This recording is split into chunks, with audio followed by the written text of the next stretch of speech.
Բարև ձեզ սիրելի հայրենակիցներ, այս պահին ես գտնվում եմ Վարդանանց փողոցի վրա։ Մեքենաս հենց նոր կայանեցի կարմիր գետագծերի վրա, խնդրում եմ տեսեք։ Սակայն չեմ պատրաստվում վճարել կայանման համար, որովհետև մենք Մայր Հայաստան խմբակցությունը դիմել է դատարան, ինչպես գիտեք, հաղթել ենք մեր այս գործում։ Բայց հաղթել ենք այս գործում եւ արդեն ստույգ կարող ենք ասել, որ դատարան կներեք ընդհատման համար չեմ վճարում կարմիր գծերի համար, որովհետեւ դատարանը անվավեր է ճանաչել Տիգրան Ավինյանի եւ իր թիմի կողմից ապօրինի թանկացված կարմիր գծերի դրույքաչափերը։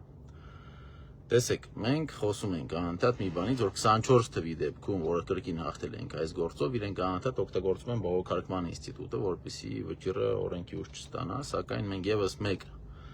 իրավական կազուս ենք բացահայտել, որ այն հղումը, որը իրենք են անում օրենքի վրա, որով որ պնդում են, որ պետք է վճիռը օրենքի ուժ ստանա, այն պահից, եթե այդ 30 օրը որ պետք է բողոքարկեն, չի բողոքարկվում, կա նաեւ մեկ այլ օրենք, որը վարչական դատավարության 199-րդ հոդվածի 2-րդ եւ 3-րդ կետերն են, որոնք ստույգ պնդում են, որ նորմատիվ իրավական ակտի անվավեր ճանաչելու որոշումը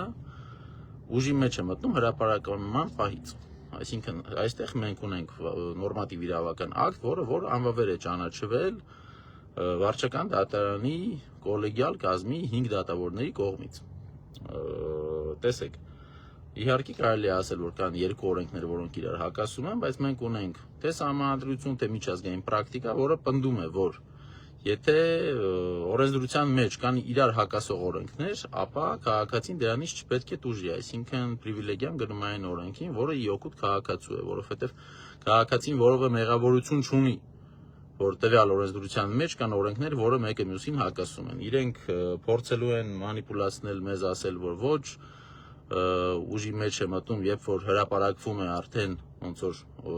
ուժի մեջ մտնելու պահից հետո, բայց փաստացի ինքը արդեն հրապարակվել է, դատալեքսը հանդիսանում է պաշտոնական դատական վճիռների եւ դատական գործընթացների վերաբերյալ տեղեկատու։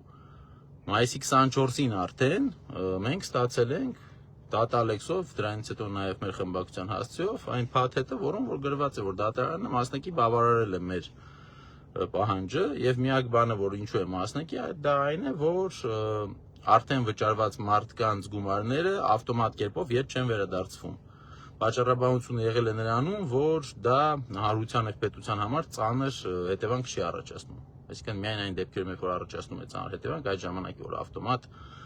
պետք է ամբողջապես ոնց որ անվավեր ճանաչվի կայացման պահից տվյալ որոշման։ Եթե տվյալ որոշման կայացման պահից չի եղել, առնվազն հիմա արդեն այս վարչական դատարանի այս վճռի հրապարակային դառնալուց հետո մենք կարող ենք ասել, որ Երևան քաղաքում բոլոր կարմիր եւ կապույտ կետագծերը անվճար են։ Որովհետև ամեն տարի, ամեն տարվա վերջում, դեկտեմբեր ամսի ավական նիստի ժամանակ սահմանվում են մյուս տարվա տեղական վճարների դրույքաչափերը։ Հիմա մենք դատարանում 24 թվի դեկտեմբերին սահմանված 25 թվի համար դրույքաչափերը դատարանում ճանաչել ենք անվավեր, որովհետև հաշվարկներ չկան եւ այս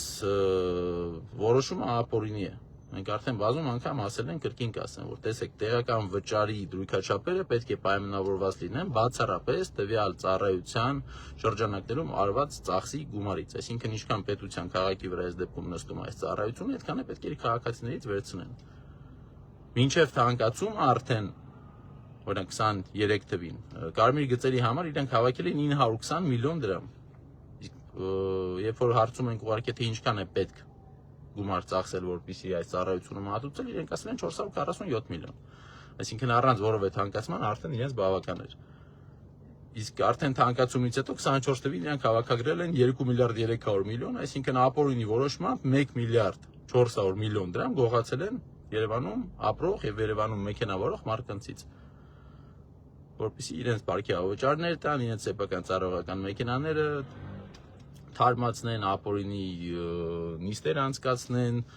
անընդհատ ինչ-որ ֆեստիվալներ անեն իրենց աջակցող անձանց համար, բայց սա չի փոխում եղելությունը, որ մենք այսօր ունենք դատական վճիռ եւ մենք ունենք վարչական դատավարության օրենսգրքում դաջված մի օրենք, որը պաշտպանում է մեր իրավունքները, սիրելի քաղաքացիներ։ Բնականաբար ես լավատես չեմ այս իշխանությունների վերաբերյալ, բնականաբար ես մտածում եմ, որ իրենք հիմա ինձ կտուգանեն, բայց այդ տուգանքի որոշումով հանդերձ մենք կգնանք թե դատարան, թե պետք լինի կգնանք դատախազություն, քաղաքապետարան, բոլոր ացաններ կներկայացնենք փաստաթղթեր, կասենք, տեսեք, ես Երևանում ապրող մարդ եմ, Հայաստանի Հանրապետության քաղաքացի եմ, իմ մեքենան տեխնիկական զնումը անցած է, ամեն ինչը օրենքին պատշաճ նորմալ ձևով արված է եւ չեմ վճարել այս կարմիր գծերի համար, որովհետեւ ես օրինապաշտ քաղաքացի եմ եւ օրենքը պնդում է, որ ես ունեմ վճիր Մայր Հայաստան խմբակցությունը Երևանում մեքենա վարող մարդկանց համար բերել է մի հաղթանակած վճիր, որ այսուհետ առնվազն այս տարի չպետք է վճարի ոչ մի բան։ Եվ եթե նրանք մեզ տուգանեն, մենք այդ տուգանքի որոշումը տալու ենք թե դատարան, թե դատախազություն, թե քաղաքապետարան, որովհետև դա ապօրինի է, ժողովուրդ ջան։ Այսքանն է ուզում ձեզ ասել, հիմա ես իմ մեքենան սովորաբար կայանում եմ Բաքում, բայց այսօր գիտակցված եւ միտումնավոր կթողեմ փողոցում, կարմիր գծերի այս կայանատեղում եւ կսպասեմ իմ տուգանքին, որ հետագա քայլերս արդեն ցույց տամ։ Կրկին եմ ասում, եթե կա իրավիճակ, որում որ պետությունը ունի իրար հակասող օրենքներ, դա պետության մեղավորությունն է, քաղաքացին այդտեղ որևէ մեղք չունի։ Մենք ունենք հրապարակված վճիր, եւ այո, վճռի մեջ գուցե նշված է, որ ինքը ուժի մեջ է մտնում այն պահից, երբ որ բողոքարկման այդ շրջանը կանցնի եւ չեն բողոքարկի նոր ինքը կստանա ոնց որ օրենքի ուժ, բայց վճիրները պետք է բխեն օրենքից, ոչ թե օրենքը պետք է բխի վճիրներից։ Այսինքն փաստացի մենք ունենք մի վճիր, որ ընդհանուր առմամբ վճիրը արդարացի է, բայց այդ տակի այդ տողը թե որ պայից է ինքը օրենքի ուժ ստանում, թերի է, որովհետեւ կա օրենք, որը դրան հակասում է։ Դրա համար ժողովուրդ ջան, մենք ձեզ ասում ենք միանալ մեզ, հետևել մեր օրինակին, չվճարել, ստանալ տվյալ, չգիտեմ, ակտը, տուգանքը, այդ տուգանքը բողոքարկել արժի 4000 դրամ դատարանում, կդիմեք Մայր Հայաստան խմբակցությանը, մենք ձեզ կտրամադրենք իրավական աջակցություն, այսինքն կծանոթացնենք ձեզ այդ ամբողջ ճանապարհային քարտեզի հետ, թե որտեղ ինչ պետք է դիմեք, դիմելաձևն է, դիմումի ձևն է, ձեր կներկայացնենք, թե ոնց է պետք է այդ ամենը անել, եւ կշարունակենք այս մարդկանց ջախջախել բոլոր իրավական եւ քաղաքական առումներով։ Ոնց բոյկոտն էին ասում չի ստացվել, բայց հիմա արդեն իրանք են լացում, որ բոյկոտի պատճառով չեն կարող տրոլեյբուսներ գնել, ինչը կրկին մանիպուլյացիա է։ Այդպես էլ կարմիր գծերով ժողովուրդ ջան, դատարանում արդեն ունենք 2 հաղթանակ, այսինքն փաստացի երկուսը միասին 10 դատավոր արդեն իսկ պնդել է, որ կարմիր գծերի թանկացումը ապօրինի է եւ այս մարդիկ զբաղված են քաղաքական պատոշությամբ։ Չեն ուզում ստանձնել պատասխանատվություն իրենց իսկ գործած սխալների համար, չեն ուզում ներողություն խնդրել ձեզնից, որ թալանել են ձեզ եւ ապօրինի ձեզանից գումար են գողացել, այլ փորձում են ինչ-որ օրենքի բացերից, ինչ-որ տեխնիկական հնարավորություններով, անընդհատ բողոքարկումներով ինչ-որ բաներ անել, բայց ոչ, ահա, կրկին ասում եմ, պետությունն է մեղավոր, որ օրենքի մեջ կա հակասություն։ Եվ իրենք արդեն ոչ 1, ոչ 2 տարի չեն իշխանության, արդեն 7 տարի է իշխանությանին եւ անընդհատ ասել, որ գիտեք, օրենքը թերի է, հարգելիներս, օրենքը թերի է, օրենքը փոխեք բարելինեիք։ Եթե չեք փոխում կամ գրագետ չեք կամ միտումնավոր չեք փոխում, որպեսզի այսենց կազուսային վիճակներում վարվեք ոնց ուզում եք։ Բայց մենք դա ձեզ թույլ չենք տա։ Լավ եղեք սիրելի երևանցիներ, կհանդիպենք Երևանի փողոցներում։ Շնորհակալություն։